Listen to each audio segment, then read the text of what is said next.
En fait, ce qui est hyper intéressant dans le football parisien, c'est sa diversité.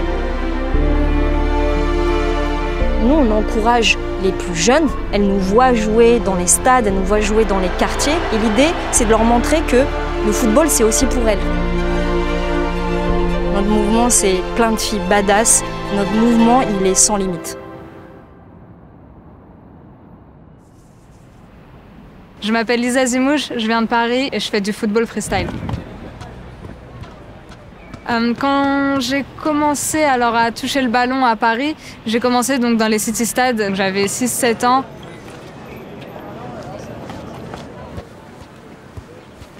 J'ai fait les détections pour le PSG dans les alentours de 2015. Je pense que ce moment-là a été super important dans ma vie d'athlète ou même de personne. Le Paris Saint-Germain m'a appris la discipline, ce que dans le freestyle, j'ai pas forcément.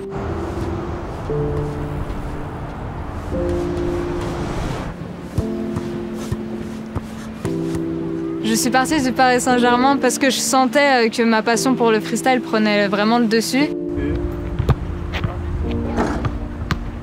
La vie d'une freestyleuse ou d'un freestyler, c'est être à moitié artiste, à moitié athlète.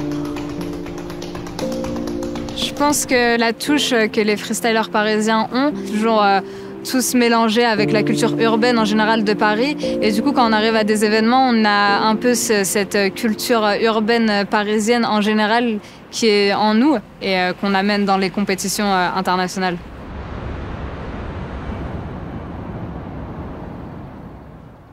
Je m'appelle Diani Kadidiatou, j'ai 26 ans, je viens de Vitry-sur-Seine et je joue au Paris Saint-Germain.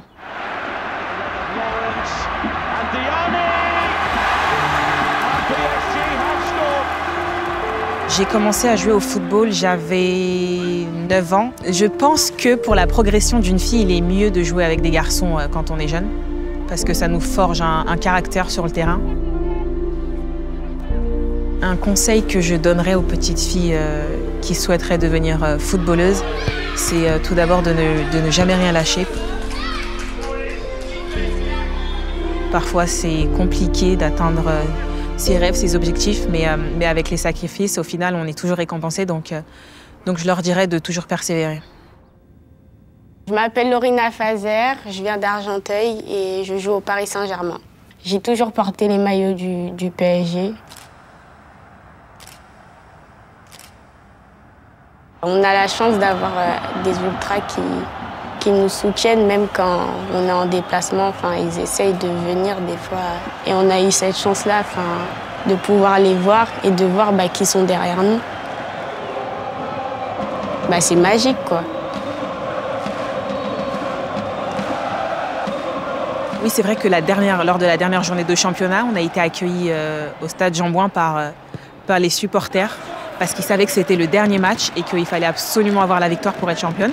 Et ils nous ont transmis cette rage qu'il fallait qu'on ait pour le match. Alors, je suis fan du Paris Saint-Germain depuis à peu près 1997. En 2010, il y a eu le plan Le Prou qui a décidé d'annuler tous les abonnements des supporters à cause des violences qu'il y avait dans le stade. Et comme ça, j'ai décidé d'aller voir un match des filles.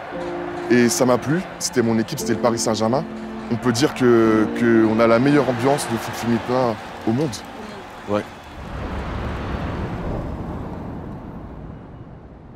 Donc, je suis Fatima Ruina, je vis dans le 18e à Paris et mon quartier, c'est le quartier de Montmartre. Et je joue pour l'équipe Cacahuètes Sluts que j'ai fondée il y a 9 ans.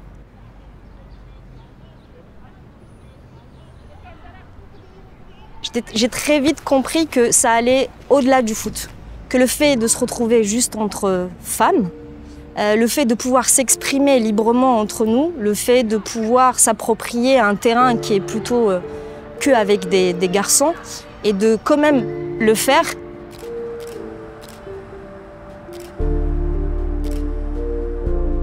Aujourd'hui, il y a entre 40 et 50 équipes qui ont toutes une identité. L'habit est très important dans notre équipe, mais dans une autre équipe, ce qui va être important, c'est plutôt de porter une valeur LGBT. Et donc, pour moi, chaque équipe est un bout de Paris.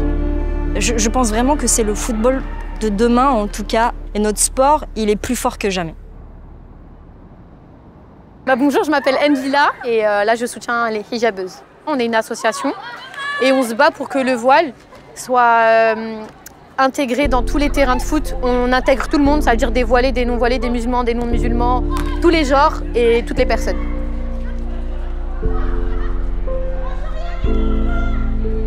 Si on se bat et on montre que voilà, c'est la joie, c'est que du sport, c'est du foot, peut-être que les gens ils vont changer leur mentalité et ils vont comprendre qu'en fait on est juste une personne qui veut prendre plaisir sur le terrain comme n'importe qui en fait.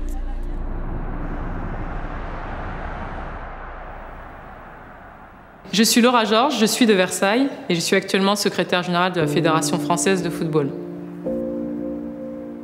Alors moi j'ai débuté au Paris Saint-Germain, ça a été mon tout premier club et j'ai utilisé le football en fait pour pouvoir étudier, pour grandir en tant que personne. Alors aujourd'hui, c'est une de nos préoccupations à la Fédération de faire en sorte qu'on puisse avoir des femmes qui soient investies dans le football et encourager des femmes, qu'elles soient joueuses ou non, qu'elles puissent s'impliquer dans le football. Donc on a créé ce club des 100 femmes pour qu'en fait elles puissent participer à des modules où on leur donne de la confiance en elles, où elles puissent travailler sur des projets pour développer le football féminin dans leur région, leur donner cette force. Je suis ravie de savoir que Paris montre la voie pour l'évolution du foot féminin.